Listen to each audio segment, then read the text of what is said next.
ಬ್ರಹ್ಮಾವರದ ನಗರ ಮಧ್ಯಭಾಗದಲ್ಲಿರುವ ಗ್ರಾಮ ಪಂಚಾಯಿತಿಯ ತ್ಯಾಜ್ಯ ಸಂಗ್ರಹ ಘಟಕಕ್ಕೆ ಶುಕ್ರವಾರ ರಾತ್ರಿ ಆಕಸ್ಮಿಕವಾಗಿ ತಗುಲಿದ ಬೆಂಕಿ ಕೋಟ್ಯಾಂತರ ರೂಪಾಯಿ ನಷ್ಟವನ್ನು ಉಂಟುಮಾಡಿದೆ.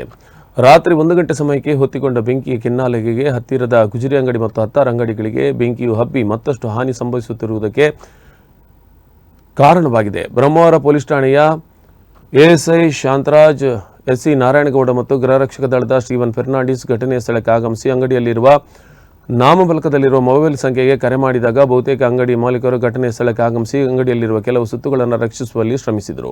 ನಾಗರಿಕರು ಕೂಡ ಈ ಸಂದರ್ಭದಲ್ಲಿ ಬೆಂಕಿ ನಂದಿಸಿ ನಿಯಂತ್ರಿಸುವಲ್ಲಿ ಶ್ರಮಿಸಿದರು. ಬ್ರಹ್ಮಾವರ ವೃತ್ತ ನಿರೀಕ್ಷಕರಾದ ದಿವಾಕರ್ ಪಿ ಕೋಟ, ಠಾಣಾಧಿಕಾರಿ ರಾಘವೇಂದ್ರ ಘಟನೆಯ ಸ್ಥಳಕ್ಕೆ ಭೇಟಿ ನೀಡಿದರು. ಉಡುಪಿ, ಕುಂದಾಪುರ, ಮಲ್ಪೆ ಅಗ್ನಿಶಾಮಕ ದಳದ ಸಿಬ್ಬಂದಿಗಳು ಬೆಂಕಿಯನ್ನು ಹತೋಟಿಗೆ ತರುವಲ್ಲಿ ಶ್ರಮಿಸಿದರು.